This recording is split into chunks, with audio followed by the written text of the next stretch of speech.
Welcome back to my channel. अगर आप इस चैनल पर पहली बार आए हैं तो प्लीज़ इस चैनल को सब्सक्राइब ज़रूर कर लेना और बेल आइकन को प्रेस कर लेना ताकि जो भी वीडियो अपलोड होगी वो आपको मिल जाए। ठीक है, उसका नोटिफिकेशन आपको मिल जाए। ट्रिग्नोमेट्री इस बुक से कंप्लीट कर दी गई है और वेक्टर एनालिसिस चल रहा है। अलजेब्रा के 2 टॉपिक्स इस बुक से ऑलरेडी कंप्लीट कर दिए गए हैं। बाकी आप प्लेलिस्ट में जाकर के देखते हो तो आपको बहुत टॉपिक्स वहाँ पर, जैसे इंटीग्रेशन एंड बहुत सारे टॉपिक्स आपको वहाँ पर प्लेलिस्ट मिल जाएंगी बहुत सारे टॉपिक्स की। तो आप जा कर के प्लेलिस्ट से एक एक टॉपिक करके पढ़ सकते हो।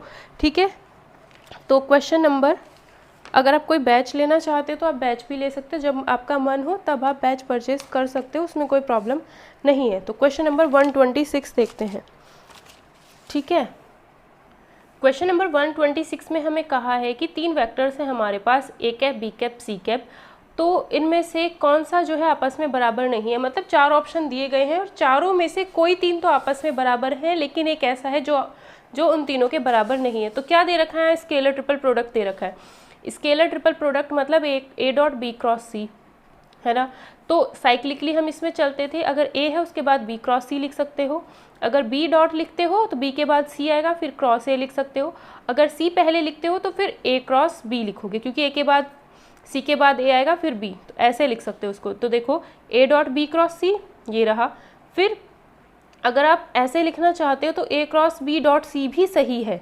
क्यों? क्योंकि अगर आप ऐसे लिखते हो ए क्रॉस बी डॉट सी तो ये भी सही है, बस आपको देखना ही साइक्लिकली चलना चाहिए। ठीक है, बी के बाद सी आता है, सी के बाद ए आता है, बी के बाद ए नहीं सी आता है, तो ये वाला ऑप्शन बराबर नहीं होगा इन तीनों ऑप्शंस के। ठीक है, साइकिल देखनी है सिर्फ। ए के बाद बी के बाद सी, ए के बाद बी के बाद सी, एक बी के बाद सी आता है फिर ए आता है, बी के बाद ए नहीं आता, बी के बाद सी आता है। ठीक है, तो डी ऑप्शन इसका करेक्ट आंसर हो जाएगा। 4 ऑप्शन में से कौन सा एक ऐसा था जो चारों में से अलग था। ठीक है, तो डी ऑप्शन अलग हो जाएगा, बाकी सब आपस में बराबर हैं। Next question, a force of magnitude. एक फोर्स, अब तक जितने भी क्वेश्चंस किए थे उनमें फोर्स जो दे रखा था हमेशा वेक्टर क्वांटिटी में दे रखा था। मतलब फोर्स को आपको वेक्टर क्वांटिटी में दे रखा था, मतलब आई जे के की फॉर्म में हमें दे रखा था। इस बार क्या है, फोर्स का मैग्नीट्यूड दे दिया है, इतना यूनिट है। Act along the line joining the points, मतलब जो हमारा फोर्स है वो एक इस लाइन की, अगर हम ये लाइन बनाए, ए पॉइंट यहाँ है, बी पॉइंट यहाँ है, तो जो हमारा फोर्स है वो इस डायरेक्शन में वर्क कर रहा है। ठीक है, इस पॉइंट और इस पॉइंट को जोड़ने वाली जो लाइन बनेगी, ए पॉइंट हमारा ये हो गया, बी पॉइंट हमारा ये हो गया, तो इन दोनों को जोड़ करके जो भी लाइन बनेगी उस डायरेक्शन में फोर्स हमारा वर्क कर रहा है। तो फोर्स को अगर आप वेक्टर क्वांटिटी बनाना चाहते हो तो उसका जो मैग्नीट्यूड है और उसकी जो डायरेक्शन है उन दोनों को साथ में लिख दो, है ना। तो क्या होगा, मैग्नीट्यूड तो पता है, डायरेक्शन हम कैसे पता करेंगे, हमें पता है कि ए से बी की डायरेक्शन में है, फर्स्ट पॉइंट से सेकंड पॉइंट की डायरेक्शन में है, along the line joining the points. First point और सेकंड पॉइंट को जब आप ऐड करते हो तो उसके अलोंग है, मतलब ए से बी की डायरेक्शन में है। तो ए बी इक्वल टू होता है vector O B minus vector O A. ये हमारा ए पॉइंट है, ये हमारा बी पॉइंट है। ठीक है, तो इसको लिखेंगे ओ ए वैक्टर, ये है हमारा ओ बी वैक्टर। ठीक, तो ओ बी में से ओ ए माइनस कर दो, ए बी को निकालना है तो बी वाले के, बी के पोजीशन वेक्टर में से ओ का पोजीशन वेक्टर माइनस कर दो, तो ये बी का पोजीशन वेक्टर है, ये ए का पोजीशन वेक्टर है। सॉरी, ये ए का पोजीशन वेक्टर है पहले वाला, ये बी का पोजीशन वेक्टर है। बी वाले में से ए को माइनस कर दो, तो इसको आप सॉल्व करोगे तो आई प्लस के में से आई माइनस जे माइनस करोगे तो जे प्लस के आ जाएगा। तो वेक्टर बी हमारा, वेक्टर ए बी हमारा ये आ गया। अब हमें क्या करना होता है, जो ये वेक्टर दे रखा होता है उसका यूनिट वेक्टर निकालना होता है। ठीक है, तो जो ये वेक्टर दे रखा है, डायरेक्शन निकाल रहे हैं ना, तो डायरेक्शन कैसे निकालेंगे, ए बी निकाल लिया। ए बी का यूनिट वेक्टर निकालने का मतलब है इसको इसके मैग्नीट्यूड से डिवाइड कर दो। इसका मैग्नीट्यूड क्या हो जाएगा, अंडर रूट जे के साथ कौन है 1 उसका स्क्वायर प्लस के साथ कौन है 1 उसका स्क्वायर, तो अंडर रूट 2। तो अब ये हमारे पास यूनिट वेक्टर आ गया ए बी की डायरेक्शन में। मतलब अगर ये जितना भी था यहाँ तक की जो डिस्टेंस है यूनिट वेक्टर अगर है तो हमें सिर्फ यूनिट वेक्टर चाहिए होता है। मैग्नीट्यूड से मल्टीप्लाई कर दो यूनिट वेक्टर को तो हमारे पास फोर्स आ जाएगा पूरा। ठीक है, तो जो हमारा यूनिट वेक्टर है वो हमने निकाल लिया। वेक्टर निकालो, ए पॉइंट देगा, बी पॉइंट देगा, बी में से ए को माइनस करना है तो आपको एक वेक्टर मिल जाएगा। वेक्टर को फिर उसका मैग्नीट्यूड निकालना है, उससे डिवाइड करना है, तो ये यूनिट वेक्टर। तो जो भी हमें मैग्नीट्यूड दे रखा होता है इस यूनिट वेक्टर से जैसे ही आप मल्टीप्लाई करोगे तो आपको फोर्स जो है वेक्टर की फॉर्म में मिल जाएगा। ठीक है, तो अंडर रूट 2 था हमारा मैग्नीट्यूड, ये हो गया हमारा यूनिट वेक्टर ए बी, दोनों का मल्टीप्लाई कर दिया तो कितना आया जे प्लस के, तो ये आ गया फोर्स किस फॉर्म में, वेक्टर फॉर्म में। उसके बाद कहता है the moment of force above the point this, above नहीं है ये, अबाउट होगा ये, सॉरी यहाँ पर अबाउट होगा, ठीक है। तो हमें क्या करना है, बिंदु P213 के सापेक्ष बल का आघूर्ण ज्ञात करना है, ठीक है। तो इसके लिए बताना है, तो जिस पॉइंट के लिए निकालना होता है उसमें से हम इस वाले को माइनस करेंगे, बाद वाले पॉइंट को, ठीक है। तो हमने क्या किया, जिस पॉइंट के लिए निकालना था उसके लिए हमने वेक्टर बनाया और उसमें से हमें क्या माइनस करना है, जो बाद वाला पॉइंट था B, उसको माइनस कर देंगे। तो OP में से OB अगर माइनस करते हैं तो BP वेक्टर पता चल जाएगा, तो OP में से OB माइनस करते हैं तो BP वेक्टर पता चल जाएगा, बाद वाले के पोजीशन वेक्टर में से पहले वाले का पोजीशन वेक्टर माइनस कर दो, तो इन दोनों को माइनस करते हैं तो BP वेक्टर आ गया, ठीक है। तो जब हम बल आघूर्ण निकालते थे तो फोर्स का क्रॉस प्रोडक्ट जिसके परितः निकालना होता था, जिसके सापेक्ष हम निकाल रहे हैं, है ना, जिसके सापेक्ष हम निकाल रहे थे उसमें से इसे माइनस करके एक वेक्टर बनता था, तो वही तो करते थे। तो इसमें से इसे माइनस करके एक वेक्टर ये बन गया, और फोर्स का वेक्टर हमें पता ही IJK लिखा। फोर्स क्या है, J प्लस K, यानी I वाली वैल्यू 0, J वाली 1, K वाली 1 है, और इसमें 1 1 2 है, तो 1 1 2 डिटर्मिनेंट ये सॉल्व करोगे तो आपको ये मिल जाएगा I plus J minus K, I plus J minus K, B option दे रखा है, तो बी ऑप्शन हमारा इसका करेक्ट आंसर हो जाएगा, ठीक है। बस इसमें चेंज ये था कि मैग्नीट्यूड इनटू डायरेक्शन करना था फोर्स निकालने के लिए, क्योंकि फोर्स हमें सिर्फ मैग्नीट्यूड दे रखा था। Next question, area of the triangle whose vertices are 1 2 3, एक वर्टेक्स तो ओरिजिन हो गया, दूसरा ये है, तीसरा ये है। तो हमने क्या किया, फर्स्ट वर्टेक्स ये है, सेकंड ये है, थर्ड ये है, ठीक है। तो अगर हम इस पॉइंट का पोजीशन वेक्टर बताते हैं तो O माइनस A, सॉरी इस पॉइंट का पोजीशन वेक्टर OA ही होगा, तो इस ट्रायंगल की साइड भी OA ही आएगी। अगर हम इस पॉइंट का पोजीशन वेक्टर देखें तो OB होगा, और इसकी जो साइड है वो भी OB ही होगी। तो OA वेक्टर अगर आप निकालते हो तो OA वेक्टर निकालने का मतलब है जो A पॉइंट से बनेगा वेक्टर, ये उसमें से आप O पॉइंट वाला vector 0I plus 0J plus 0K को माइनस करोगे तो वापस यही आ जाएगा। तो अगर O यहाँ पर है, इसमें से इन तीनों में से ये तीनों माइनस कर दो और IJK लगा दो तो OA मिल जाएगा, और OA ही क्या है, इस ट्रायंगल की लाइन साइड भी है। इस वाले में से इस वाले को माइनस कर दो और IJK लगा दो, OB वेक्टर हमें पता चल जाएगा, ठीक है। तो OA क्रॉस OB अपॉन 2 करेंगे तो हमें ट्रायंगल का एरिया पता चल जाएगा।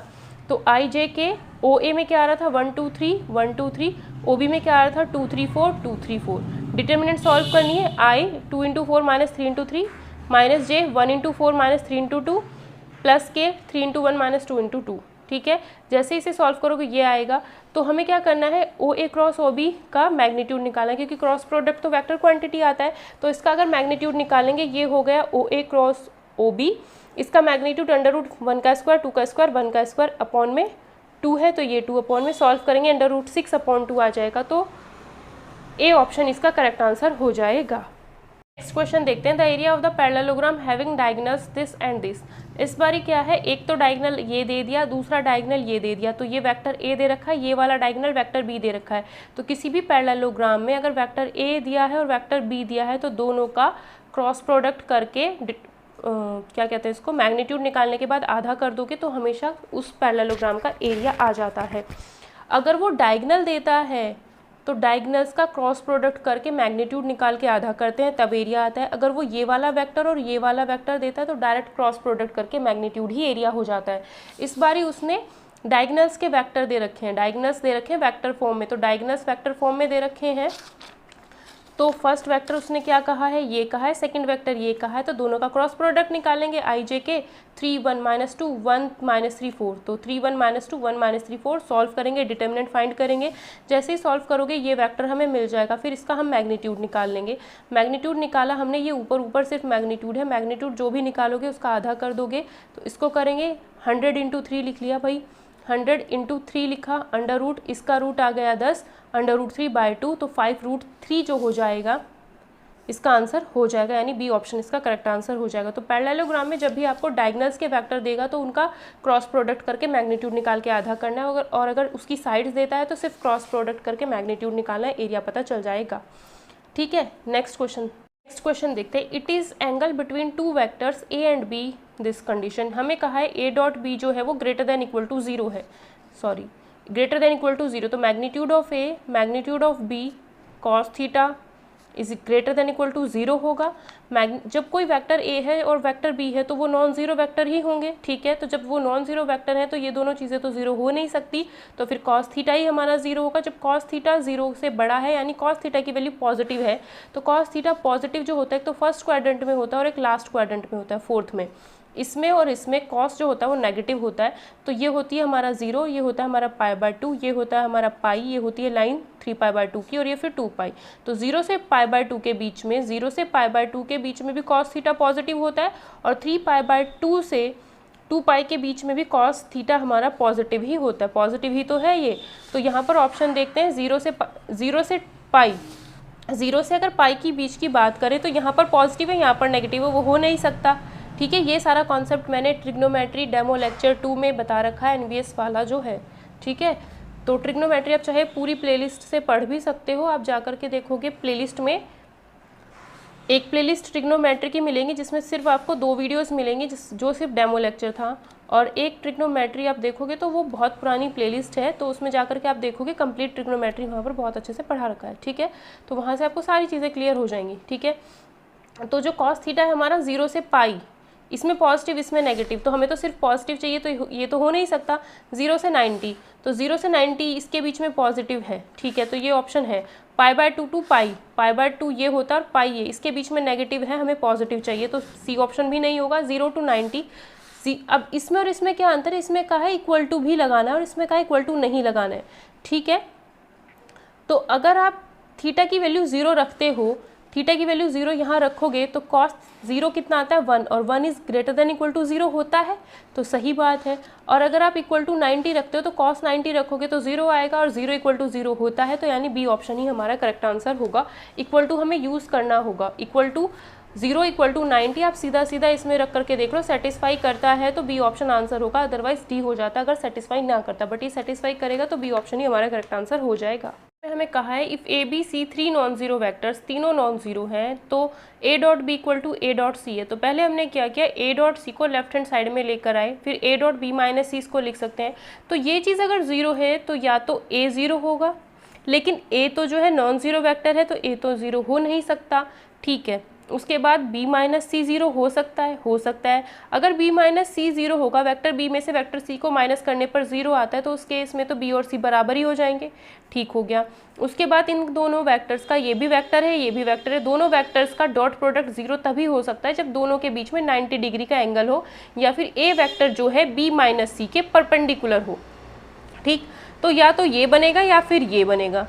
तो b इक्वल टू सी ये हो सकता है, a is orthogonal to b and c, a b के भी परपेंडिकुलर है, c के भी परपेंडिकुलर है। अगर ऐसा होता तो ये चीज़ 0 के इक्वल होती, बट वो चीज़ नहीं दे रखी है तो b तो हो नहीं सकता। a is orthogonal to b and c, ये चीज़ है ही नहीं, तो इसको हम लिखेंगे ही नहीं। ठीक, ये तो हो ही नहीं सकता क्योंकि ये वाली चीज़ जो है यहाँ आ गई है, जब ये ही नहीं है तो ये भी नहीं होगा। उसके बाद है either b equal to c हो, या फिर a ऑर्थोगोनल हो b माइनस सी के, या तो b इक्वल टू सी हो या फिर a जो हो ऑर्थोगोनल हो b माइनस सी के, ऑर्थोगोनल मतलब परपेंडिकुलर, या तो दोनों परपेंडिकुलर हो या फिर b और c बराबर हो, तो डी ऑप्शन इसका करेक्ट आंसर हो जाएगा। Question 132, a b unit vectors है, मतलब मैग्नीट्यूड ऑफ a भी 1 है और मैग्नीट्यूड ऑफ b भी 1 है, तो ये और ये परपेंडिकुलर है, तो इसका और इसका डॉट प्रोडक्ट 0 होगा। तो इन दोनों का डॉट प्रोडक्ट 0 लिखा, a dot 5a, a dot minus 4b, 2b dot 5a, तो 2 into 5 10, b dot a, 2 into minus 4 तो minus 8, b dot b। a dot a होता है मैग्नीट्यूड ऑफ a स्क्वायर, ये a डॉट b और b dot a तो बराबर होता है, क्रॉस प्रोडक्ट में नहीं होता है ऐसा, पर डॉट प्रोडक्ट जो होता है कॉम्यूटेटिव होता है, क्रॉस प्रोडक्ट नहीं होता है। तो a dot b dot a बराबर हो गया, तो हमने इसको a डॉट b ही लिख करके -4 + 10 सॉल्व किया, ये आ गया -8 b dot b magnitude of b square. अब मैग्नीट्यूड ऑफ a और मैग्नीट्यूड ऑफ b तो 1 है, तो ये 5 आ जाएगा, ये -8, तो ये लिख दिया, इसको हमने ऐसे लिखा equal to 0। a dot b का मतलब magnitude of a magnitude of b cos theta. ठीक, a थीटा जो है a और b के बीच में बनने वाला एंगल है, तो ये क्या है, इस दोनों की वैल्यू 1 1 है, तो 1 1 रख देंगे बाद में। ठीक है, ये -3 इधर चला गया, 6 इसके नीचे चला गया, 3/6 हो गया 1/2। कॉस थीटा की वैल्यू 1/2 कब होती है, जब थीटा की वैल्यू 60 डिग्री या फिर π/3 होती है, 60 डिग्री, यानी डी ऑप्शन इसका करेक्ट आंसर हो जाएगा। अगले क्वेश्चन में हमें फिर से स्केलर ट्रिपल प्रोडक्ट पूछ रखा है, वेक्टर ए ये दे रखा है, वेक्टर बी का मैग्नीट्यूड ये दे रखा है, वेक्टर सी का मैग्नीट्यूड ये दे रखा है, ये बॉक्स में लिख रखा है, बट इसका मतलब मैग्नीट्यूड ही होगा। ठीक है, उससे हमें कोई मतलब है ही नहीं इस क्वेश्चन में। पहली बात तो हमें इन तीनों का स्केलर ट्रिपल प्रोडक्ट पूछा है, तो इन तीनों का अगर स्केलर ट्रिपल प्रोडक्ट पूछा है तो फर्स्ट वाला vector as it is dot product इन दोनों के क्रॉस प्रोडक्ट के साथ, यही तो होता है। तो पहले इन दोनों का क्रॉस प्रोडक्ट सॉल्व करते हैं, B cross C B cross A, C cross C, जब सेम का सेम के साथ क्रॉस प्रोडक्ट निकालते हैं हमेशा ज़ीरो आता है, C cross A minus minus plus, ठीक है। बी क्रॉस सी, इस बी क्रॉस ए को मैंने बी क्रॉस ए ही लिखा और बाद में ए क्रॉस बी लिख सकते हैं। बी क्रॉस ए की जो वैल्यू है वो माइनस ए क्रॉस बी, जब आप क्रॉस प्रोडक्ट में ऑर्डर चेंज करते हो तो माइनस आ जाता है, इसकी वैल्यू ज़ीरो हो गई, C cross A as it is. अब ये था ए का डॉट प्रोडक्ट इसके साथ करेंगे तो ए डॉट बी क्रॉस सी आएगा, ए का डॉट प्रोडक्ट इसके साथ करेंगे तो ज़ीरो हो जाएगा। A dot A cross B, A dot A cross B, अगर स्केलर ट्रिपल प्रोडक्ट में इन तीनों में से कोई भी दो सेम होते हैं तो इसकी वैल्यू ज़ीरो होती है। ए डॉट सी क्रॉस ए, फिर से ए फिर से zero, B dot B cross C फिर से ज़ीरो हो जाएगा, B dot A cross B फिर से ज़ीरो हो जाएगा क्योंकि बी आ रहा है, B dot C cross A, तो B dot C cross A लिख दिया।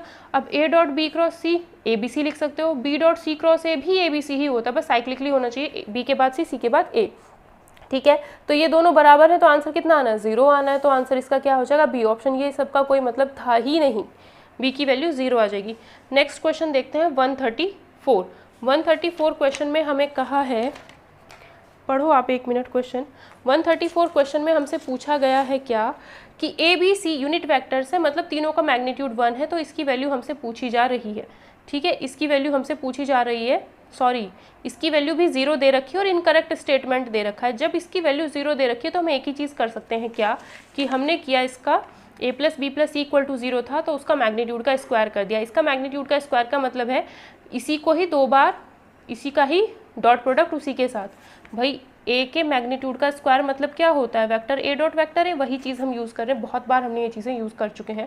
तो इसका मैग्नीट्यूड का इसका स्क्वायर मतलब इसी का डॉट प्रोडक्ट इसके साथ, a dot A magnitude of square a dot B, फिर a dot C, b dot A b dot B magnitude of b square b dot C, ऐसे c dot A c dot B c dot C magnitude of c square, magnitude of a magnitude of b magnitude of c की value क्या होगी, क्योंकि उसने कहा है तीनों vectors unit vectors हैं तो तीनों का मैग्नीट्यूड 1 1 1, तो ये भी 1 ये भी 1 ये भी 1, तो 3 आ गया, plus a dot b dot A बराबर होता है तो 2a डॉट बी, ठीक, a dot C dot A बराबर होता है तो 2c डॉट ए, 2 बाहर लिखा है, और फिर c डॉट बी और b डॉट सी दोनों सेम ही होते हैं तो 2b डॉट सी। अब इसकी वैल्यू अगर यहाँ से निकालोगे तो -3/2 आ जाएगी, और उसने कहा है ऑप्शन में इसकी वैल्यू -3 आ रही है, तो यही ऑप्शन गलत है, इसकी वैल्यू क्या आएगी -3/2, तो यही ऑप्शन गलत है, पता चल गया डी ही ऑप्शन गलत होगा।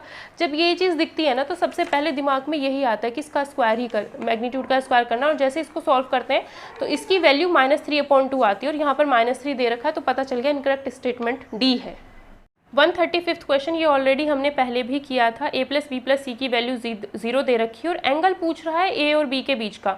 a और b के बीच का अगर एंगल पूछ रहा है तो यहाँ पर a और b को ही साथ रखो, c को उधर लेके चले जाओ।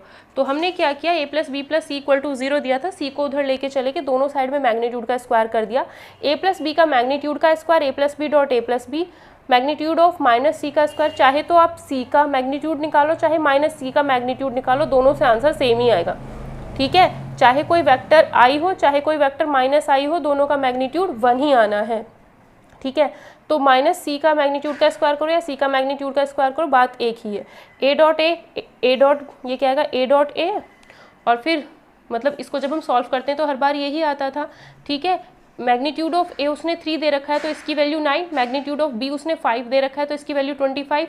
ए डॉट बी को लिखा magnitude of A magnitude of B cos theta, ठीक, थीटा ही हमें इसमें निकालना था, इसकी वैल्यू 3 है इसकी वैल्यू 5 है, ये और ये सॉल्व कर दोगे तो 15 इधर आ जाएगा, 3 × 5 15 से 15 कैंसिल, 1/2 कॉस थीटा की वैल्यू 1/2 तभी होती है जब थीटा हमारा 60 या फिर π/3 होता है, सी ऑप्शन। ये क्वेश्चन हम पहले भी कर चुके हैं। क्वेश्चन में फर्स्ट वेक्टर ये दिया है, सेकंड ये दिया है और थर्ड वेक्टर ये दिया है, और कहा है तीनों नॉन कोप्लेनर वेक्टर्स हैं, तीनों जो हैं वो नॉन कोप्लेनर वेक्टर्स हैं, ठीक है। नॉन कोप्लेनर वेक्टर्स अगर ये हैं तो हम क्या कह सकते हैं, 1x(x)² लिख सकते हैं, 1x(x)² और 1y(y)² लिख सकते हैं, 1y(y)² लिख सकते हैं, 1z(z)², 1z(z)²। जब तीनों नॉन कोप्लेनर है तो इसकी वैल्यू नॉन ज़ीरो होगी। अगर तीनों कोप्लेनर होते तो इस तरीके से हम लिखते और जीरो होता, लेकिन उसने कहा है नॉन कोप्लेनर है तो इसकी वैल्यू नॉन जीरो होगी, ठीक। अब उसने कहा है इसकी वैल्यू बताओ, तो ये मैंने लिख लिया जो ये क्वेश्चन में दे रखा था, इसको सॉल्व करना है और फिर XYZ की वैल्यू बतानी है, इसको सॉल्व करना है XYZ की वैल्यू बतानी है। तो इसको सॉल्व करेंगे तो जब मैट्रिक्स में ये चीज़ दी हुई होती है तो मैट्रिक्स की प्रॉपर्टी क्या बोलती है, इसको की दो मैट्रिक्स बना दो ऐसे ऐसे करके, तो इसको भी ऐसे ही रहने दो, इसको भी ऐसे ही रहने दो। जिस भी कॉलम में दो बार दो दो चीज़ें ऐड कर रखी हैं, जिस भी कॉलम में, एक कॉलम में तो क्या करो 1 1 1 लिख दो, मतलब एक मैट्रिक्स में तो आप सिर्फ इधर वाला पार्ट लिख दो, दूसरी मैट्रिक्स बनाओगे तो उसमें इधर वाला पार्ट लिख दो, ठीक है। वही हमने यहाँ किया। अब हमने क्या करते हैं, जब हम किसी एक कॉलम को दूसरे कॉलम में इंटरचेंज करेंगे तो एक माइनस आ जाता है डिटर्मिनेंट में। हमने क्या किया, इसको और इस कॉलम को इंटरचेंज कर दिया, 1 1 1 को यहाँ लिख देंगे और x y z को यहाँ।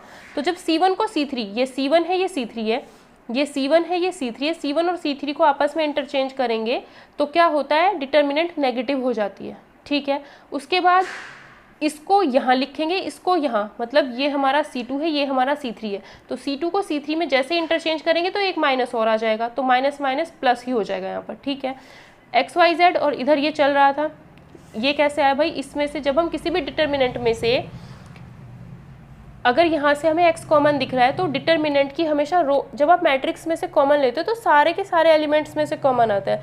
जब हम डिटर्मिनेंट में कॉमन लेते हैं तो एक रो में से कॉमन ले लो x, इसमें से y, इसमें से z, जैसे इसमें से x कॉमन लोगे तो 1x x स्क्वायर बचेगा, 1x x स्क्वायर, x बाहर, फिर इसमें से y कॉमन लिया तो y जैसे ही कॉमन लोगे तो y बाहर आ जाएगा 1y y स्क्वायर, जैसे ही z बाहर लोगे इस पूरी रो में से तो z बाहर आ जाएगा 1z z स्क्वायर, ठीक है। होता क्या है, जब किसी भी दो कॉलम को आप आपस में इंटरचेंज करते हो तो डिटर्मिनेंट नेगेटिव हो जाती है, या फिर किसी भी दो रोज़ को आप आपस में इंटरचेंज करते हो तो डिटर्मिनेंट नेगेटिव हो जाती है। और मैंने जो कॉलम चेंज किया वो दो बार, एक बार चेंज किया, एक बार माइनस आया, दोबारा चेंज करते दोबारा माइनस, ठीक है। तो ये मुझे पता था ना ये नॉन ज़ीरो है, तो मैंने इसको ऐसा ही बनाना था, ठीक है।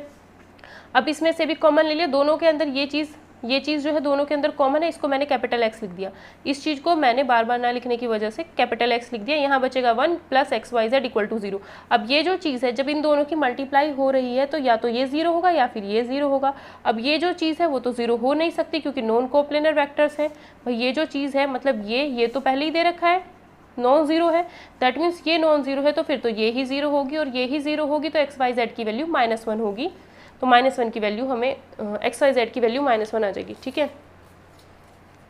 ठीक है, अगला क्वेश्चन देखते हैं। अगला क्वेश्चन मैं आप लोगों के लिए छोड़ रही हूँ क्योंकि ये क्वेश्चन बहुत बार बताया। इन तीनों का स्केलर ट्रिपल प्रोडक्ट निकालना, वही दिस डॉट प्रोडक्ट, इन दोनों का क्रॉस प्रोडक्ट, फिर वही चीज़ें इन दोनों को क्रॉस में कैसे सॉल्व करते थे और फिर एक एक के साथ डॉट डॉट करके जब दो दो सेम हो जाते हैं, जैसे A.C क्रॉस A हो गया, A.B क्रॉस A, इनकी वैल्यू 0 हो जाती है तो लास्ट में 2ABC आएगा। ये चीज़ें हमने बहुत बार की हैं तो ये चीज़ आपको खुद करनी ईजी हो जाएगा, ठीक है।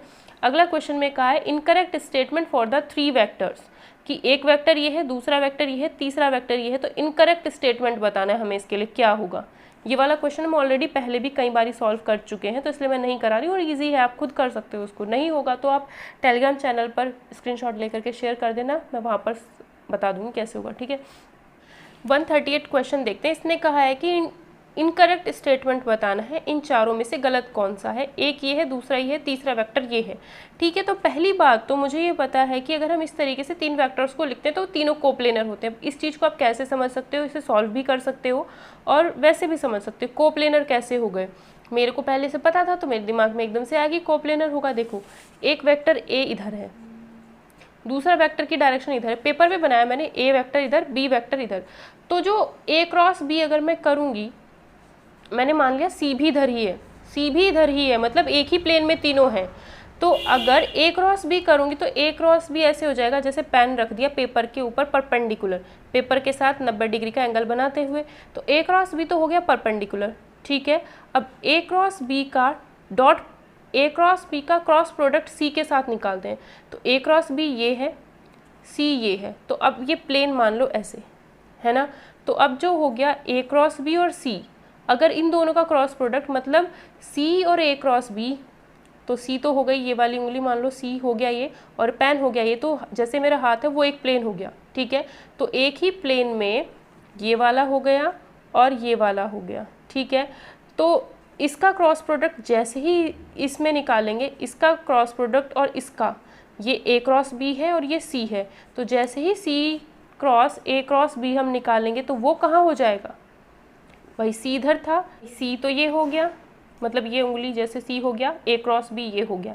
तो ए क्रॉस बी और क्रॉस सी करोगे, एक वेक्टर ये है, एक वेक्टर ये है, तो जो नया वेक्टर बनेगा क्रॉस प्रोडक्ट करने पर वो पेन के अलोंग होगा, मतलब परपेंडिकुलर इसके, ठीक है। और अगर मैं इस पेन को नीचे रख दूँ बिल्कुल, तो क्या होगा, अगर इस पेन को बिल्कुल नीचे रख दिया जाता है तो वो भी कैसे होगा, सी भी ऐसे ही हो जाएगा फिर, मतलब वेक्टर ए भी ऐसे ही है, बी भी ऐसे ही और सी भी उसी प्लेन में ही है। तो इसका मतलब ए बी सी तीनों एक ही प्लेन में है। ए बी सी क्या है, तीनों एक ही प्लेन में कोप्लेनर। ये स्टेटमेंट तो हो गया सही। अब इसको सॉल्व करके देखते हैं क्या सम नल वेक्टर आता है। तो अगर हम A cross B cross C को सॉल्व करते थे तो A dot C B minus A dot B C, अगर A cross B cross C cross A को सॉल्व करते हैं तो बी डॉट ए दूर वाले के साथ सी माइनस बी डॉट सी ए, अगर हम सी क्रॉस बी करते हैं तो सी क्रॉस बी क्या आएगा, C dot B into A minus C dot A into B. ये तो एक नंबर आएगा, जब डॉट प्रोडक्ट निकालते हैं तो सिंपल एक नंबर आता है। अब इन तीनों को जैसे ही आप ऐड करोगे, ऐड करने के बाद क्या हो जाता है, सम ही तो निकालना है इनका, तो सम कर रहे हैं मतलब तीनों को ऐड कर दो। जैसे ऐड करोगे इससे ये cancel, A dot C into B, C dot A into B, एक ही तो बात हुई। इससे ये कैंसिल, इससे ये कैंसिल, जीरो। तो सम जो आ रहा है वो भी नल वेक्टर आ रहा है। इसका मतलब ए भी सही है, डी भी सही है, ठीक है। अगर मैं इसको यू मान लूँ, इसको वी मान लूँ, इसको डब्लू मान लूँ, तो मेरे पास आया u plus V plus W जो आ गया ज़ीरो आ गया, या फिर vector u is equals to minus V minus W या फिर माइनस ये। तो इसका मतलब है u जो है वो v और w को ऐड करने के बाद -1 से मल्टीप्लाई करने के बाद मिलता है। तो इसका मतलब u को आप v और w की फॉर्म में लिख सकते हो, मतलब v और w को ऐड करो, माइनस से मल्टीप्लाई कर दो तो u आ जाता है। मतलब u की जो वैल्यू है v और w के ऊपर डिपेंड कर रही है। ये लीनियर कॉम्बिनेशन से रिलेटेड है थोड़ा सा, कि वेक्टर u को आप v और w के सम के नेगेटिव फॉर्म में लिख सकते हो, या फिर ऐसे समझो कि u जो है v और w, भाई v और w की अगर वैल्यू चेंज करोगे u की वैल्यू चेंज हो जाएगी, तो u वेक्टर जो है v और w के ऊपर डिपेंड कर रहा है। इसका मतलब ये तीनों वेक्टर्स जो हैं वो लीनियरली डिपेंडेंट भी है, तो क्या नहीं होंगे, फिर लीनियरली इंडिपेंडेंट नहीं होंगे। तो सी ऑप्शन करेक्ट आंसर हो जाएगा। इनकरेक्ट हमने बताना था तो हमने बता दिया कि इनकरेक्ट कौन सा हो गया, सी ऑप्शन इनकरेक्ट हो जाएगा। अगला क्वेश्चन देखते हैं 139। अगर वीडियो पसंद आई हो तो एक लाइक ज़रूर कर देना और अच्छा सा कमेंट भी ज़रूर करना, ठीक है। अब ये चीज़ हमें दे रखी है, इसे सॉल्व करके एंगल बताना है ए और बी के बीच में, ठीक है। तो ये चीज़ हमें उसने दे रखी है, पहले से ही मैंने सॉल्व करके रखे ताकि मुझे थोड़ा कम टाइम लगे वीडियो शूट करने में। ए क्रॉस बी का मैग्नीट्यूड, तो मतलब क्या है, ए का मैग्नीट्यूड बी का magnitude into sine theta minus √3 magnitude of A magnitude of B cos theta. तो यहाँ से मैग्नीट्यूड ऑफ ए और मैग्नीट्यूड ऑफ बी हमने कॉमन ले लिया, sine theta minus √3 cos theta. तो ये चीज़ तो जीरो हो नहीं सकती, क्योंकि अगर ये जीरो हो गया तो फिर वेक्टर भी जीरो ही होंगे, वो तो हो नहीं सकता। तो फिर ये चीज़ जीरो, जब इसे जीरो रखोगे तो क्या हो जाएगा, sine theta is equals to √3 cos theta, और कॉस थीटा को इसके नीचे ले गए तो टेन थीटा इक्वल टू इतना, थीटा की वैल्यू 60 या फिर π/3 होगी, तो थीटा की वैल्यू 60 या फिर π/3 हो जाएगी। ये वाला क्वेश्चन भी हमारा हो गया। ये वाला क्वेश्चन भी हमने किया है, इसमें क्या कहा है, ए कैप, हमने वेक्टर ए मान लिया कुछ इस तरीके से, ये ए कैप ही क्या बल्कि वेक्टर ए ही लिखना चाहिए था। वेक्टर ए हमने कुछ ऐसा मान लिया अपनी मर्जी से, A1i A2j A3k, ठीक है। तो ए क्रॉस आई करना है, ठीक। तो पहला वाला जो पार्ट है आई क्रॉस, ये जो क्वेश्चन लिखा हुआ था मैंने ऐसे ही लिख दिया, ठीक। उसके बाद क्या किया, इसको सॉल्व करते थे, वेक्टर ट्रिपल प्रोडक्ट है ये, अगर यहाँ डॉट होता तो स्केलर ट्रिपल प्रोडक्ट, क्रॉस होगा तो वेक्टर ट्रिपल प्रोडक्ट, क्योंकि क्रॉस करने पर वेक्टर आएगा, डॉट करते तो स्केलर आता, ठीक है। तो I dot I into A minus I dot A into I. इसी तरीके से J dot J into A, J dot A into J, K dot दूर वाला इंटू ए, के डॉट पास वाला इंटू के, फिर इसको लिख देते हैं मल्टीप्लाई में, ठीक है। आई डॉट आई 1 होता है तो ये कितना आया, वेक्टर ए, ये वेक्टर ए है फिलहाल, ठीक है। आई डॉट ए करेंगे तो क्या आएगा, आई डॉट ए, इसके साथ अगर आई का डॉट प्रोडक्ट करोगे, आई डॉट, तो आई डॉट तो सिर्फ ये हो जाएगा, यानी A1 बचेगा, जे वाला के वाला तो है ही नहीं, तो सिर्फ A1 आएगा, तो A1 लिखा, इसकी जगह पे आई, प्लस जे डॉट जे 1 होता है वेक्टर ए, ये वेक्टर ए, जे डॉट ए करोगे, अगर जे का डॉट प्रोडक्ट करोगे तो जे डॉट, इसके साथ जे डॉट करोगे तो जे डॉट तो यही होगा, A2 ही आएगा, भाई आई और के वाला तो है ही नहीं, तो A2 आ गया, इसकी वैल्यू जे, प्लस के डॉट के 1 ए वेक्टर ये हो गया, और माइनस के डॉट ए करोगे, इसका के साथ अगर डॉट प्रोडक्ट करोगे तो के डॉट A3 ही होगा, ये तो है ही नहीं इधर, आई और जे वाला तो है ही नहीं, के डॉट के 1 हो गया, A3 आ जाएगा, A3 इंटू के। तो vector A vector A vector A 3 vector A, minus common ले लिया यहाँ से और यहाँ से और तीनों को साथ में लिखा, ये क्या बन गया वापस वेक्टर ए। तो vector A 3a minus vector A 2a, हमने पहले भी किया है तो 2 वेक्टर ए इसका आंसर हो जाएगा। ध्यान रखना वेक्टर ए ही लिखना है। अगले क्वेश्चन में क्या है, moment of force represented by this, ये तो हमारा फोर्स हो गया passing through the point this and about the point. About the point, जिस पॉइंट के अबाउट निकालना होता था उसमें से इसको माइनस कर देंगे, ठीक है। तो इसके अबाउट निकालना है तो इसमें से इसको माइनस करेंगे, तो जैसे ही हम इसमें से इसको माइनस करेंगे तो ये हमने माइनस कर दिया। माइनस करने के बाद हमारे पास ये वैल्यू आ जाती है। फोर्स दे रखा है 3i प्लस के, फोर्स ये दे रखा है। फिर क्या करते हैं, दोनों का क्रॉस प्रोडक्ट निकालते हैं।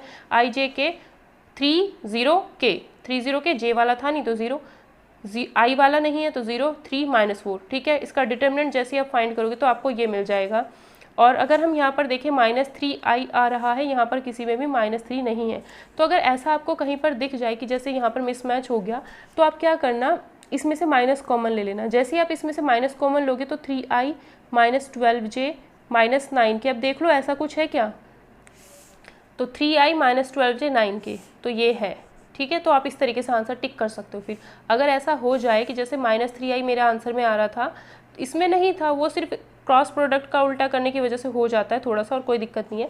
तो बस ये देख लो कि माइनस इसमें से कॉमन लेने के बाद कौन सा बना है, तो सी ऑप्शन बना है, तो सी ऑप्शन करेक्ट आंसर हो जाएगा। अगला क्वेश्चन कहा है, ये तो डायरेक्ट है, अगर दो नॉन जीरो वेक्टर्स हैं जो कि लीनियरली डिपेंडेंट है, कैसे हैं, लीनियरली डिपेंडेंट है, तो उनका वेक्टर प्रोडक्ट क्या होता है, हमेशा 0। अभी हमने किया था यही वाली चीज़। अगर ये 3 वेक्टर थे, यहाँ पर 2 की बात कर रहे हैं, यहाँ पर 3 है, तो अगर ये 3 वेक्टर थे तो इनका अगर ये लीनियरली डिपेंडेंट थे तो उनका क्या आ रहा था, उनका जो, अच्छा वेक्टर प्रोडक्ट की बात कर रहे हैं, यहाँ पर सम नल वेक्टर आ रहा था, ठीक है। तो इसमें आपको ध्यान रखना है कि कोई भी वेक्टर्स हो हमारे पास 2 जो कि लीनियरली डिपेंडेंट हो, तो उनका वेक्टर प्रोडक्ट 0 आता है। क्यों आता है ये चीज़ देख लो, कि अगर हमारे पास एक वेक्टर है i प्लस जे प्लस के, ये मैंने वेक्टर u मान लिया, तो जो वेक्टर अगर ये लीनियरली डिपेंडेंट है ना, तो इसी में ही किसी भी नंबर से मल्टीप्लाई कर दो, तो अब ये लीनियरली डिपेंडेंट है। लीनियरली डिपेंडेंट होने का मतलब क्या है कि इसी ही वेक्टर में किसी से अगर आप मल्टीप्लाई कर देते हो तो अब ये लीनियरली डिपेंडेंट है। और अगर ये लीनियरली डिपेंडेंट है तो उनका वेक्टर प्रोडक्ट निकालना है। इन दोनों का वेक्टर प्रोडक्ट मतलब u क्रॉस v, और अगर u क्रॉस v हम निकालेंगे i j के लिखेंगे, 1 1 1 लिखेंगे, 2 2 2 लिखेंगे। और डिटर्मिनेंट में क्या होता है, पूरी एक रो में से कॉमन आ जाता है तो 2 मैं बाहर लिख दूंगी, पूरे में से निकाल के 1 1 1। किसी भी डिटर्मिनेंट में अगर कोई भी 2 रो सेम हो जाती हैं, आंसर 0 आता है। तो वही क्या आएगा, वेक्टर प्रोडक्ट उनका नल वेक्टर आएगा। क्योंकि हमने ये क्रॉस प्रोडक्ट निकाला है तो ये जो 0 आएगा वो वेक्टर आएगा, ठीक है। तो हम क्या कर देंगे, इसमें 0 लिख देंगे वेक्टर प्रोडक्ट। या फिर इस चीज़ को ऐसे भी समझ सकते थे कि आई जे के लिखा, 1 1 1 2 2 2। अगर किसी एक रो में किसी नंबर से मल्टीप्लाई करने के बाद दूसरी रो आ जाए, प्रोपोर्शनल आ जाए, समानुपाती आ जाए, एक रो के समानुपाती दूसरी रो अगर आ जाती है तो उनका वेक्टर प्रोडक्ट 0, तो वो डिटर्मिनेंट 0 होती है, ठीक है। तो वो भी चीज़ आप कर सकते हो। या फिर कोई नंबर कॉमन ले लो, दोनों सेम हो गई तब भी 0 आएगा, ठीक। तो ये जो हो जाएगा क्रॉस प्रोडक्ट 0 आ जाता है। क्रॉस प्रोडक्ट करने पर हमेशा वेक्टर मिलता है, तो नल वेक्टर कहा जाएगा आंसर। स्केलर 0 नहीं, नल वेक्टर, क्योंकि क्रॉस प्रोडक्ट करने पर वेक्टर हमें मिलता है। 143 क्वेश्चन देखते हैं। 143 में हमें कहा गया है क्या कि a dot B is equals to a dot C, और ये दे रखा है, ठीक है। अगर a dot B equal to a dot C है, तो a dot B equal to a dot C था, तो इसको लेफ्ट हैंड साइड में लेके आए, ये लाइन आ जाएगी। a डॉट को बाहर ले सकते हो, b minus C, a dot C ऐसे लिख सकते हो।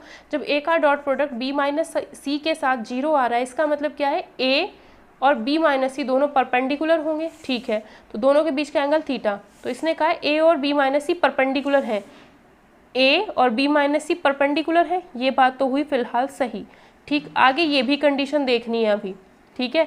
दोनों कंडीशन, जैसे 2 इक्वेशन को सॉल्व करने के बाद उनका इंटरसेक्शन पॉइंट एक ही मिलता था, 2 लाइन अगर काटती हैं तो एक ही इंटरसेक्शन पॉइंट मिलता था, 2 इक्वेशन अगर सॉल्व की जाती थी तो एक ही इंटरसेक्शन पॉइंट मिलता था, है ना। वही काम यहाँ है, एक इक्वेशन ये है, एक इक्वेशन ये, दोनों को सॉल्व करना है, ठीक है। तो पहली जब इक्वेशन सॉल्व की तो थीटा इक्वल टू 90, मतलब दोनों परपेंडिकुलर। अभी दूसरे वाली सॉल्व करते हैं, तो a क्रॉस सी को लेफ्ट हैंड साइड में लेके गए, a cross b minus C लिख सकते हैं, a cross b, a cross C, वही तो बात है।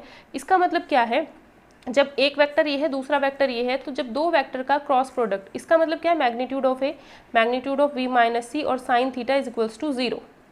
ये और ये तो ज़ीरो हो नहीं सकते, साइन थीटा ज़ीरो होगा, थीटा मतलब थीटा भी ज़ीरो ही होगा, जब साइन थीटा ज़ीरो है तो थीटा भी ज़ीरो होगा।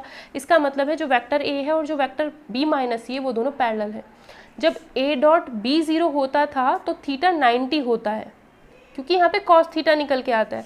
और जब ए क्रॉस दूसरा वेक्टर ज़ीरो होता है तो हम ऐसे सॉल्व करते हैं, साइन थीटा ज़ीरो और ए और बी माइनस सी, पहले वेक्टर और दूसरे वेक्टर के बीच में थीटा एंगल ज़ीरो है। पहला वेक्टर ये, दूसरा वेक्टर ये, दोनों के बीच में कुछ भी एंगल नहीं बन रहा है, मतलब ज़ीरो एंगल बन रहा है। इसका मतलब दोनों कैसे हैं, पैरेलल है। तो ए बी माइनस सी के पैरेलल। अब एक vector A B minus C के परपेंडिकुलर भी है और एक वेक्टर बी माइनस सी के पैरेलल भी, ऐसा हो सकता है। मैंने यहाँ ए वेक्टर बना दिया और दूसरा vector B minus C parallel, और ये पेन जो बना दिया यही इसके परपेंडिकुलर। क्या ऐसा पॉसिबल है? एक ही आदमी दो जगह कहाँ हो सकता है? नहीं हो सकता। वही केस यहाँ पर हो गया कि ये तो हो गया ए वेक्टर और बी माइनस सी पैरेलल भी है, बी माइनस सी परपेंडिकुलर। ऐसा पॉसिबल हो ही नहीं सकता है कि दो वेक्टर्स के बीच में ज़ीरो एंगल भी हो और दो वेक्टर्स के बीच में 90 डिग्री का एंगल भी हो। ऐसा हो सकता है? नहीं हो सकता है। इसका मतलब दोनों इक्वेशंस को सॉल्व करने के बाद कोई सॉल्यूशन नहीं मिल रहा है। तो हम क्या करेंगे, तब हम कह सकते हैं कि अगर ये वाली कंडीशन लो और दूसरी कंडीशन ये, मतलब थीटा तो हो नहीं सकता। इसका मतलब है या तो ए ज़ीरो होगा या फिर बी माइनस सी ज़ीरो होगा। दोनों वेक्टर्स में से एक ना एक वेक्टर ज़ीरो होगा, या तो ए ज़ीरो हो या फिर बी माइनस सी ज़ीरो हो। तब हम कहेंगे कि इनका डॉट और क्रॉस प्रोडक्ट ज़ीरो आएगा। अब ज़रूरी हो जाता है कि दोनों वेक्टर्स ए और बी माइनस सी, दूसरा वेक्टर बी माइनस सी, ए वेक्टर और बी माइनस सी वेक्टर में से दोनों में से कोई ना कोई एक ज़ीरो होना ज़रूरी है। तो ए तो ज़ीरो है नहीं किसी भी ऑप्शन में, बी माइनस सी ज़ीरो दे रखा है, तो बी माइनस सी ही इसका करेक्ट आंसर डी ऑप्शन हो जाएगा। जब भी कभी ऐसा आए कि A dot B equal to zero है, A cross B equal to zero है, तो फिक्स हो जाता है कि दोनों वेक्टर्स में से एक ना एक तो ज़ीरो होगा, चाहे ए ज़ीरो हो चाहे बी ज़ीरो हो, क्योंकि दो वेक्टर्स कभी भी 90 डिग्री और 0 डिग्री एंगल साथ में नहीं बना सकते हैं। ठीक है, तो पक्का उनमें से एक ना एक वेक्टर ज़ीरो ज़रूर होगा। ठीक है, इस क्वेश्चन में हमें ए वेक्टर दिया है, बी वेक्टर दिया है, सी वेक्टर दिया है। व्हाट इज एक्स, थोड़ा सा इसमें लैंग्वेज अजीब सी है। What is X equal to which is orthogonal to A, यही लाइन पता नहीं क्या बोल रखी इन्होंने, बस इतना समझ आया मुझे कि मतलब बोल ही कुछ अलग तरीके से रखा है। What is vector X equal to which is orthogonal to A, मतलब जो एक्स वेक्टर है पहली बात तो हमें बताना है वो क्या है। What is vector X which is orthogonal to vector A, ये इक्वल टू नहीं लिखा होना चाहिए था बीच में I think. What is vector X which is orthogonal to A, मतलब एक्स वेक्टर जो है वो ऑर्थोगोनल है ए के, मतलब x dot A zero. Orthogonal मतलब वही परपेंडिकुलर, दोनों का डॉट प्रोडक्ट ज़ीरो होता है। जब दो वेक्टर्स ऑर्थोगोनल या परपेंडिकुलर होते हैं तो ज़ीरो होता है। ठीक है, और जो एक्स है इसको सेटिस्फाई भी करता है, बी भी पता है, सी भी पता है। वेक्टर एक्स को मैंने मान लिया एक्स आई प्लस वाई जे प्लस जेड के, तो जहाँ पर मैं ये तीर बनाऊंगी समझ जाना वेक्टर एक्स है, जहाँ पर सिंपल एक्स लिखा है मतलब एक्स है वो। ठीक है, और वेक्टर बी क्रॉस सी, ठीक है, तो X cross B is equals to B cross C. B cross C हम निकाल सकते हैं, आई जे के रखा, बी में कौन है 1 माइनस 3 2, और सी में कौन है 0 1 माइनस 1। तो यहाँ से हम बी क्रॉस सी निकालते हैं पहले। तो बी क्रॉस सी जैसे हम निकालेंगे, आई 3 माइनस 2 3 माइनस 2 1 माइनस जे माइनस 1 प्लस के 1। ठीक है, तो बी क्रॉस सी तो हमारा इतना आ गया। अब हम निकालते हैं X cross B. X cross B अगर निकालते हैं तो आई जे के, एक्स में कौन है, ये वेक्टर एक्स है, ये वेक्टर बी है। एक्स में कौन है एक्स वाई जेड, और बी में कौन है 1 माइनस 3 2 1 माइनस 3 2। तो इसका डिटर्मिनेंट निकालते हैं, तो एक्स क्रॉस वेक्टर बी, ये वेक्टर एक्स है, ये सिंपल जो नंबर है वो है। ठीक है, तो आई 2y प्लस 3z माइनस जे 2x माइनस z प्लस के माइनस 3x माइनस वाई। ठीक, ये एक्स क्रॉस बी। ये और ये दोनों बराबर, क्योंकि ये और ये बराबर हैं तो ये और ये भी बराबर होगा। तो कह सकते हैं यहाँ पर आई का कोफिशिएंट 1 है, यहाँ पर आई का कोफिशिएंट 2y प्लस 3z है, तो ये 1 हो गया। यहाँ पर j का कोफिशिएंट है माइनस 2x प्लस z और यहाँ पर 1 है। यहाँ पर k का coefficient minus 3x minus Y, और इधर k का कोफिशिएंट, मतलब कोफिशिएंट तो नहीं बोलेंगे, k के साथ कौन है 1 है। तो ये हमें पता चल गया 3 इक्वेशन। उसके बाद एक चीज़ हमें ये पता थी, vector x dot vector a। तो वेक्टर x हमने एक्स आई प्लस वाई जे प्लस जेड के माना था, वेक्टर a हमने i प्लस 2j प्लस 3 के माना है। दोनों का डॉट प्रोडक्ट 0, इसका मतलब x plus 2y plus 3z equal to 0 हो जाएगा, क्योंकि डॉट प्रोडक्ट 0 है। एक इक्वेशन ये बन गई, एक ये बन गई और 3 ये है, तो इन्हें तीनों को साथ, चारों को साथ में लिख दिया। अब इन्हें सॉल्व करना है और x y z की वैल्यू बतानी है। जैसे ही x y z की वैल्यू आएगी इसमें रख देंगे, वेक्टर x हमें पता चल जाएगा। ठीक है, तो सबसे आसान तरीका तो ये है, देखो इस चीज़ को करने का तरीका ये चीज़ भी सॉल्व करने की ज़रूरत नहीं, हमें ये पता चल गया ना। तो हमें वेक्टर x ही तो निकालना है। वेक्टर x अगर ये है, अगर वेक्टर x हम मान लें 3i माइनस k है, तो यहाँ से वेक्टर x हमने क्या माना था, xi प्लस वाई जे प्लस जेड के। तो यहाँ x की वैल्यू तो 3 हो गई, 3 प्लस 2, y की वैल्यू j वाला कोई है नहीं तो 0, प्लस 3 इंटू जेड की वैल्यू -1 हो गई। तो ये चीज़ 0 इक्वल टू 0 आ रही है, तो मतलब ए ऑप्शन सही आंसर हो सकता है। ठीक है, अभी देखते हैं आगे क्या होगा। अगर और ऑप्शंस ने भी ये चीज़ 0 दे दी तो फिर सॉल्व ही करना पड़ेगा। अगर और ऑप्शन से भी, अगर हम सेकंड यूज़ करें -3i प्लस के, अगर हम ये यूज़ करते हैं तो x की वैल्यू तो 3 हो गई भाई, ये वेक्टर x मान लिया ना हमने, तो x की वैल्यू तो -3 हो गई, तो यहाँ रख दिया। y की वैल्यू इसमें 0 है तो +0 प्लस 3 इंटू के साथ 1 है, यहाँ पर 1 रख दो z की वैल्यू, तो ये हो गया हमारा इंटू 1, तो ये भी 0, तो यानी बी भी ऑप्शन फंस गया। तो ए और बी दोनों सही दे रहे हैं, तो अब हम नहीं निकाल सकते ऐसे, मतलब अब हमें सॉल्व ही करना पड़ेगा, मतलब जो हमने किया वो सही किया। ठीक है, तो अब इन्हें सॉल्व करते हैं। अगर फर्स्ट और सेकंड इक्वेशन को माइनस कर दिया जाए, फर्स्ट इक्वेशन मतलब इस वाली इक्वेशन में से जो सबसे ऊपर ये इक्वेशन है, इसको अगर माइनस कर दें तो क्या आ जाएगा, माइनस माइनस माइनस, तो x इक्वल टू -1 आएगा, ये कैंसिल ये कैंसिल, x की वैल्यू -1। अब -1 मतलब हो गया हमारा वेक्टर x ये था ना, तो इसकी वैल्यू -1 आई है। ये तो ये वाला x ये है, वेक्टर x की बात नहीं हो रही। अब सिर्फ ये चारों इक्वेशन सॉल्व करनी है, x कोई नंबर होगा, तो x की वैल्यू -1 आई है। तो i के साथ -1 कौन से ऑप्शन में, फर्स्ट ऑप्शन सी ऑप्शन में है, i के साथ -1 सी ऑप्शन में है, तो सी ऑप्शन हमारा करेक्ट आंसर हो जाएगा, बाकी किसी में है ही नहीं, सी ऑप्शन ही हमारा इसका करेक्ट आंसर हो जाएगा। ठीक है, बाकी आप इन्हें भी सॉल्व कर सकते हो, सेकेंड इक्वेशन और इसको और इसको सॉल्व कर लेना, इसको और इसको सॉल्व कर लेना, एक्स वाई जेड की वैल्यू उठा करके देख लेना, इसमें रखनी है, आपको पता चल जाएगा। मैंने बस फर्स्ट वाला चेक किया, उसी से बता दिया। ठीक है, अब अगले क्वेश्चन में है हमें वॉल्यूम ऑफ पैरेललोपाइप निकालना है। तो अगर हमें वॉल्यूम निकालना होता है तो हम क्या करते हैं, जब भी हमें वॉल्यूम निकालना होता है पैरेललोपाइप का, पैरेललोपाइप जैसे आपका कमरा हो गया, क्यूबॉइड हो गया, क्यूबॉइड एक टाइप का पैरेललोपाइप ही है। ठीक है, तो विद क्वार्टरमिनस एजिस, इसका मतलब है जो आपकी दीवार होती है, जहाँ आपका फर्श होगा और जो यहाँ पर दीवार बनी होती है वो जिस चीज़ से जुड़ी हुई होती है, मतलब ये है क्वार्टरमिनस एजिस का मतलब ये है कि अगर मैं ऐसे कर दूँ, तो अभी ये दीवार जो थी मैंने ऐसे कर दी, इसको सीधा कर दिया दीवार को, और ये फर्श हो गया, तो ये जहाँ पे जुड़ रहा है ये वाला क्वार्टरमिनस एजिस। ठीक है, और अगर इधर से करो तो मतलब जहाँ पर फर्श और साइड की दीवार जहाँ पर जुड़ती है ना, वो क्वार्टरमिनस एजेस होता है। तो फर्स्ट वेक्टर ये है, सेकंड वेक्टर ये है, थर्ड वेक्टर, तो उसने हमें उस पैरेललोग्राम के एजेस दे रखे हैं जहाँ पर फर्श और दीवार जुड़ती है, जहाँ पर ये वाला कोना पकड़ लो बस, एक अपने घर के कमरे का जिसमें भी बैठे हुए कोना देखो, तो एक दीवार और फर्श, इधर वाला दीवार और फर्श, मतलब ये हमारा फर्श है तो लंबाई और छत वाली लंबाई हो गई है, ये अगर फर्श है तो ये लंबाई और दीवार तो यहाँ पे जुड़ी हुई होंगी, इधर की चौड़ाई हो जाएगी और दीवार, और फिर यहाँ पर भी तो होगा, जब ये वाली दीवार जो होगी, ये वाली दीवार ऐसे बनी हुई होगी, ये वाली दीवार ऐसे, तो ये भी तो ऐसे होंगे ना ऐसे, तो यहाँ पर क्या हो जाएगा, दीवारों का हो जाएगा, मतलब यहाँ पर। ठीक है, तो वो तीन हमारे कोटरमिनस एजेस हो जाएंगे। तो इन तीनों का क्या करेंगे, स्केलर ट्रिपल प्रोडक्ट निकाल देंगे। तो स्केलर ट्रिपल प्रोडक्ट हम निकालेंगे, तो फर्स्ट वेक्टर से हमारे पास क्या मिला है, 3 - 2 5, दूसरे से 1 1 1, तीसरे से 2 4 -1, तो तीनों का इसका क्या निकाल दोगे आप, डिटर्मिनेंट निकालना है। सिंपल ये डिटर्मिनेंट निकाला गया, -11 आएगा। वॉल्यूम कभी भी नेगेटिव नहीं होता है, तो सिर्फ आप 11 लिखोगे। ठीक है, नेगेटिव आएगा उससे कोई दिक्कत नहीं है, क्योंकि वॉल्यूम कभी भी नेगेटिव नहीं होता, तो हम आंसर लिखेंगे 11 यूनिट्स। तो सी ए ऑप्शन इसका करेक्ट आंसर हो जाएगा। स्केलर ट्रिपल प्रोडक्ट जब भी हमें निकालना होता है, वॉल्यूम क्या होता है, स्केलर ट्रिपल प्रोडक्ट, और डायरेक्ट स्केलर ट्रिपल प्रोडक्ट निकालते तो डिटर्मिनेंट निकाल दो, कोई दिक्कत नहीं है। अगला क्वेश्चन 146 में कहा है ये चीज़ दे रखी है, सॉल्व करनी है, कौन सा ऑप्शन आएगा। तो 146 में ये चीज़ हमें दे रखी है, A.C into B, A.B into C, A.C into B, C से स्टार्ट होगा, सी बाहर है ना, C.A into B, C.B into A, C से पहले दूर वाले का डॉट प्रोडक्ट, फिर बी बाहर, सी के साथ फिर पास वाले का डॉट प्रोडक्ट, ए बाहर।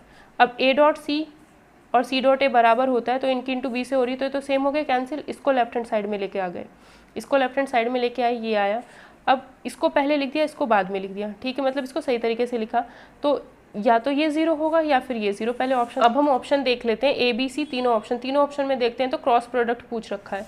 तो हम क्या करेंगे, ये जो चीज़ बनाई है हमने इससे हम क्रॉस प्रोडक्ट बना लेंगे। क्रॉस प्रोडक्ट कैसे बनाते हैं, पहले तो इसमें और इसमें कॉमन देखो, बी है कॉमन तो बी बाहर आएगा, जो कॉमन दिखता है दोनों में वो बाहर, क्रॉस बी का क्रॉस प्रोडक्ट हम दूर वाले के साथ करते थे तो पहले सी है तो सी दूर होगा, ठीक, फिर क्रॉस ए बचा, ए यहाँ लिख दो। अब इसे उल्टा चेक करके देख लो, बी का दूर वाले के साथ डॉट प्रोडक्ट ये हो गया, फिर ए बाहर, माइनस बी का ए के साथ डॉट प्रोडक्ट यानी ए डॉट बी है, बी डॉट ए की बात हो गई, सी, ठीक है। कहने का मतलब ये है कि बी इसमें और इसमें हमने कॉमन देखा, बी था तो बी क्रॉस बाहर लिख दिया, ठीक। अब जब हम डॉट प्रोडक्ट शुरू में लिखते हैं तो दूर वाले के साथ लिखते थे, तो यानी सी जो होगा वो दूर लिखा जाएगा। क्रॉस प्रोडक्ट बचा कौन है, वो यहाँ लिख दो और फिर इसे उल्टा चेक करके देख लो, बी डॉट सी फिर ए इंटू में बी डॉट ए फिर इंटू में सी, तो वही चीज़ हो गई, तो ये चीज़ आई है। अब ऑप्शन में बी क्रॉस करके कुछ नहीं लिखा हुआ है ऑप्शन में, तो अब हम क्या करेंगे, क्योंकि इधर तो 0 ही आना है। अब अगर हम इसका ऑर्डर भी चेंज कर दें, हम इसे ए क्रॉस सी क्रॉस बी कर दें, इस चीज़ को हम ऐसे लिख सकते हैं, बी क्रॉस ए क्रॉस सी को हम माइनस ए क्रॉस बी क्रॉस बी लिख सकते हैं। मतलब अगर ए क्रॉस सी को ऑर्डर चेंज करना चाहते हो तो सी क्रॉस ए माइनस लगा करके लिखोगे। अब इक्वल टू में 0, इस माइनस का कोई फर्क पड़ने वाला है नहीं, तो अगर इसका ऑर्डर भी चेंज करते हो, यहाँ माइनस आएगा वो 0 के साथ उधर चला जाएगा तो हट ही जाएगा। तो बी क्रॉस ए क्रॉस सी को ए क्रॉस सी क्रॉस बी भी लिख सकते हो, कोई दिक्कत नहीं है, क्योंकि वो माइनस उधर चला जाएगा। अब क्या दे रखा है, अब इसने बस ये देखो कि, या फिर यहीं से पहचान लो, क्योंकि वो माइनस अगर आप इसका ऑर्डर भी चेंज करोगे तो माइनस तो इधर जाना है, ठीक है। तो साथ में कौन है, ए और सी, साथ में कौन है, ए और सी। कौन से ऑप्शन में है ए और सी माइनस, ए और सी साथ में, इसमें नहीं है, इसमें नहीं है, इसमें है, इसमें ए और सी साथ में है, ए और सी साथ में और क्रॉस बी, तो ए और सी साथ में क्रॉस बी, तो बी ऑप्शन हमारा करेक्ट हो जाएगा। माइनस से कोई फर्क नहीं पड़ेगा, क्योंकि अगर इसका ऑर्डर अगर मैं लिखूँ A cross B equal to 0 minus B cross A equal to 0, तो अब भी तो ये B cross A equal to 0 ही रहेगा, तो बस माइनस से कोई फर्क पड़ने वाला है नहीं।